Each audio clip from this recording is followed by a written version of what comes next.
복된 소식 아름다운 소리 AM 1590kHz 시카고 기독교 방송입니다.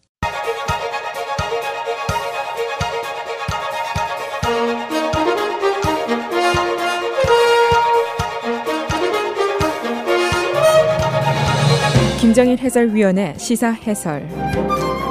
세상을 넓게 봅니다. 삶의 지평이 넓어집니다.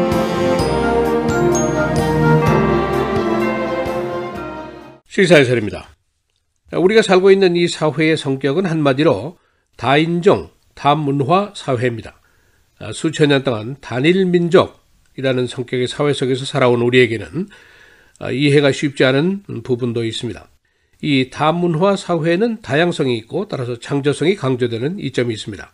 그러나 서로 상이한 요소가 많기 때문에 갈등과 투쟁이 있다는 결점도 있습니다.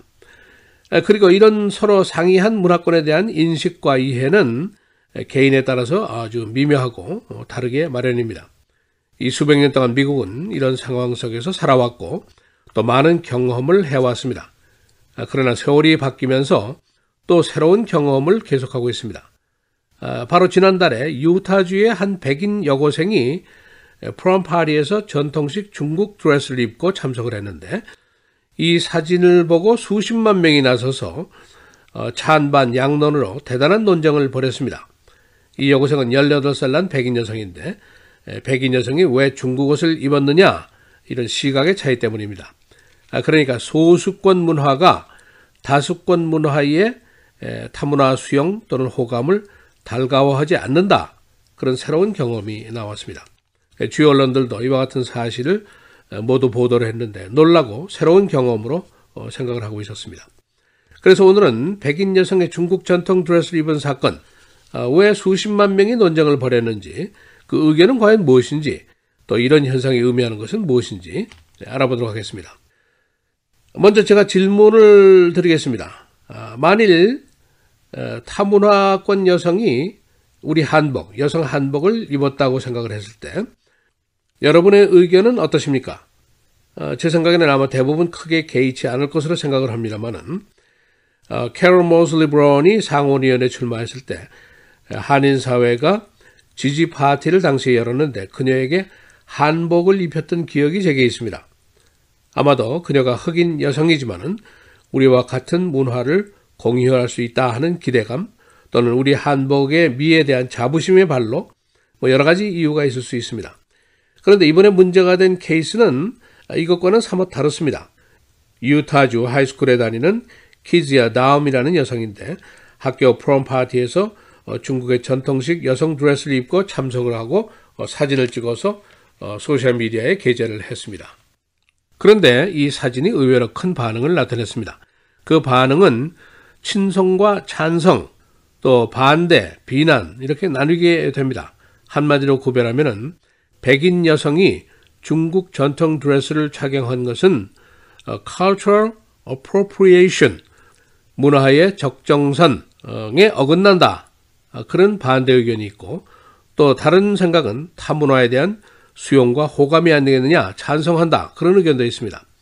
이런 미묘한 감정이 지금 같은 소셜미디어의 기술이 없었던 시대에는 인식하는 것이 불가능했었을 겁니다. 기술의 발전이 우리 삶의 많은 부분을 새롭게 해주고 있습니다.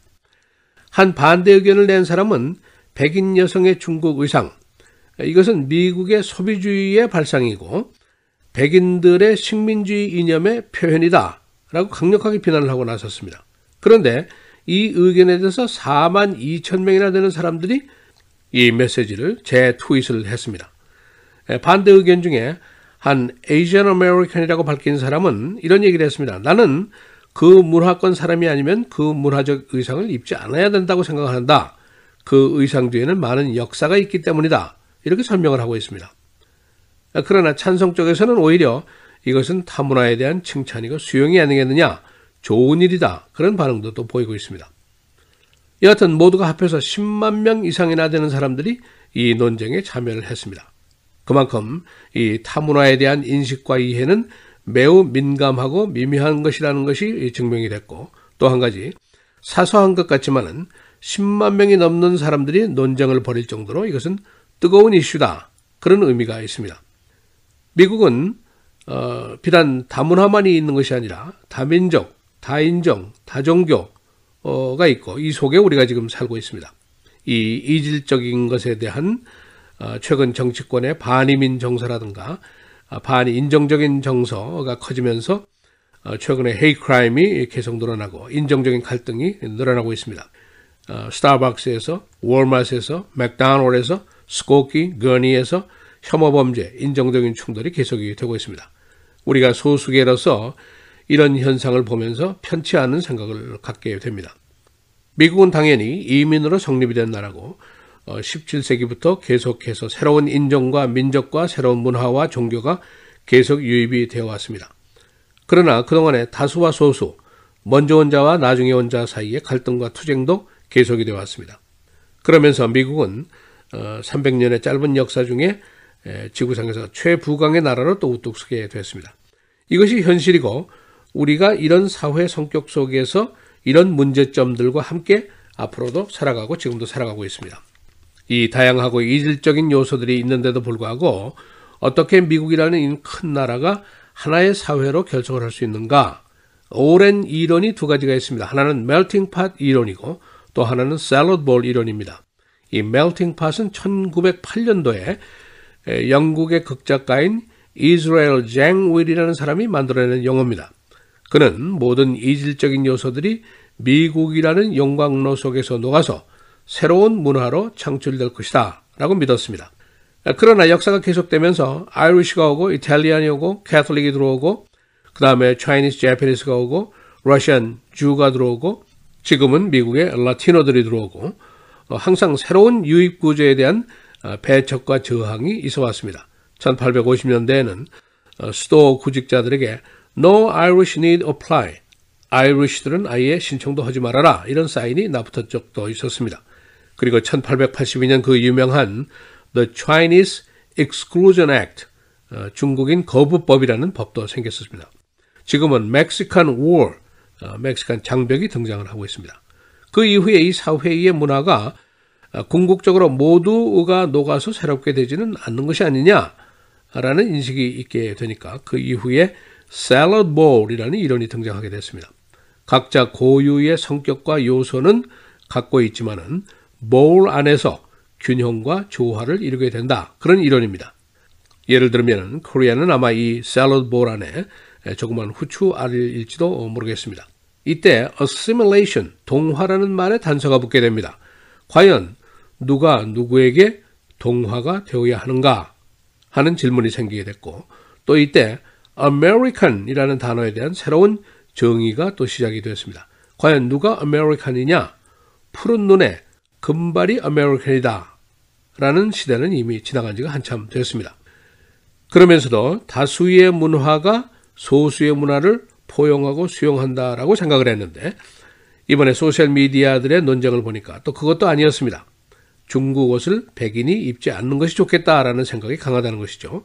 그러니까 소수가 다수의 포용, 수용을 거부하는 정서도 강하더라. 그런 것이 또 나타났습니다. 이 인간들이 만들어낸 문화라는 존재, 참으로 다양하고 미묘한 존재입니다. 또 새로운 어떤 이론이 나올 때가 되지 않았는가 그런 기대도 해봅니다. 시사해설 김재일입니다.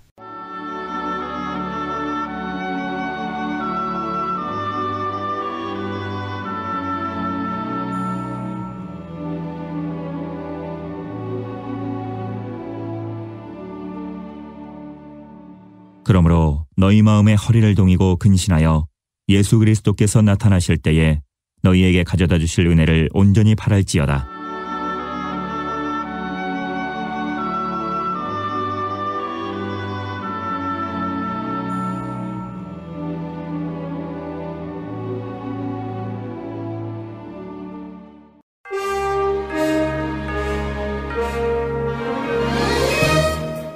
(5월 7일) 월요일 헤드라인 오늘의 주요 뉴스입니다. 하와이의 킬라우에아 화산 폭발에 따른 용암 분출로 20여 채의 가옥이 파손됐습니다. 관리들이 항공 관측을 한 결과 분화구에서 흘러내린 용암이 레일라니 에스테이츠 구역 등의 가옥 26채를 집어삼킨 것으로 나타났습니다. 레일라니 에스테이츠 구역을 포함한 인근 지역에는 주민 1,800여 명에게 강제 대피령이 내려졌고 킬라우에아 주변 하와이 화산 국립공원 주변 관광객 2,600여 명도 피신한 가운데 화산 주변 14,000여 가구에는 전력 공급도 끊긴 상태입니다. 트럼프 대통령이 러시아 스캔들 수사와 관련해 특검의 대면 조사에 아예 응하지 않거나 조사를 받더라도 진술을 거부할 가능성이 적지 않아 보입니다. 트럼프 대통령의 변호사인 루디 줄리아니 전 뉴욕시장은 어제 디스워크에 출연해 트럼프 대통령이 수정헌법 5조의 권리를 사용하지 않을 것이라고 내가 어떻게 확신할 수 있겠냐면서 미국의 모든 변호사는 그가 증언하는 것은 바보 같은 짓이라고 생각한다고 말했습니다. 그는 또 로버트 뮬러 특검이 트럼프 대통령을 소환 조사하려 할 경우에 대해서도 소환에 응할 필요가 없다고 차단했습니다. 지나 헤스펠 CIA 국장 지명자가 자신에 대한 야당의 반대에 부담을 느끼고 사퇴 의사를 밝혔지만 트럼프 대통령의 설득으로 인준 절차를 완주하기로 했다고 언론이 어제 보도했습니다. 지난 4일 백악관은 물고문 논란을 빚었던 CIA의 신문 프로그램에 대한 회의를 열었고 헤스펠 지명자는 이 회의에 참석해 사퇴 의사를 밝혔습니다. 그러나 트럼프 대통령은 참모들에게 헤스펠 지명자를 끝까지 지지하겠다고 밝혔고 일부 민주당 의원들도 결국 그를 지지할 것이라고 설득한 것으로 알려졌습니다. 미북 정상회담 장소와 날짜 발표가 계속 미뤄지고 있습니다. 오하이오주 세제개혁 설명회에 참석한 트럼프 대통령이 미북 정상회담 장소와 날짜가 정해졌다고 또다시 언급했지만 아직 언제 어딘지를 구체적으로 밝히지 않고 있습니다. 다만 회담은 매우 특별한 일이 될 것이라며 기대감을 나타냈습니다. 장소 날짜 발표를 미루는 동안에도 정부는 비핵화를 강조하며 북한을 압박했습니다. 퍼스트 레이디 멜라니아 트럼프가 오늘 자신이 앞으로 이끌어 나갈 프로젝트를 공식 발표합니다. 언론은 어제 멜라니아 트럼프가 오늘 백악관 내 로지 가든에서 공식 프로젝트를 발표하고 퍼스트 레이디로서 역할에 박차를 가할 예정이라고 보도했습니다. 멜라니아 트럼프는 앞서 아동복지에 많은 관심을 가지고 있다고 밝힌 바 있습니다. 푸틴 러시아 대통령이 네 번째 임기의 대통령직에 공식 취임했습니다. 푸틴 대통령은 현지 시간 오늘 정오부터 모스크바 크렘린궁에서 열린 취임식에서 취임 선서를 하면서 4기 임기를 시작했습니다. 집권 4기를 시작한 푸틴 러시아 대통령이 향후 6년 임기 동안 어떤 정책을 펼칠지 러시아 안팎의 관심이 쏠리고 있습니다. 시카고시가 새로 발행하는 아이디카드의 수요가 기대보다 큰 것으로 나타났습니다. 시 당국은 불법 체류자, 무숙자, 그리고 새로운 교도소 출감자 등을 위해 아이디 카드를 만들기 시작했는데 수요가 높아 프린터 등을 더 구입하기로 했습니다. 해당자들은 이 카드로 도서관, 교통카드 등을 만들 수 있습니다. I-290 하이웨이에서 치사 사고를 내고 뺑소니를 쳤던 운전자가 체포됐습니다. 주 경찰은 가해자가 여성인 것만 밝히고 자세한 신원은 밝히지 않았습니다. 이 뺑소니 운전자는 어제 새벽 고장난 택시에서 내려갔던 사람들을 치어 한 명이 사망하고 5명이 중상을 입었습니다. 경찰은 운전자의 음주와 약물 중독 여부도 조사하고 있습니다. 다운타운 버킹엄 분수가 어제 물을 뿜으면서 시카고의 여름을 알렸습니다. 이 분수는 10월 중순까지 계속 운영됩니다. 어제 분수식에는 많은 시민들이 모였고 음악회도 함께 열렸습니다. 공원국은 이번 여름 동안 그랜드팍 등지에서 모두 78개의 페스티벌을 열 계획입니다. 날씨입니다. 오늘은 맑고 화창한 날씨를 보이겠습니다. 낮 최고 72도, 밤 최저 54도.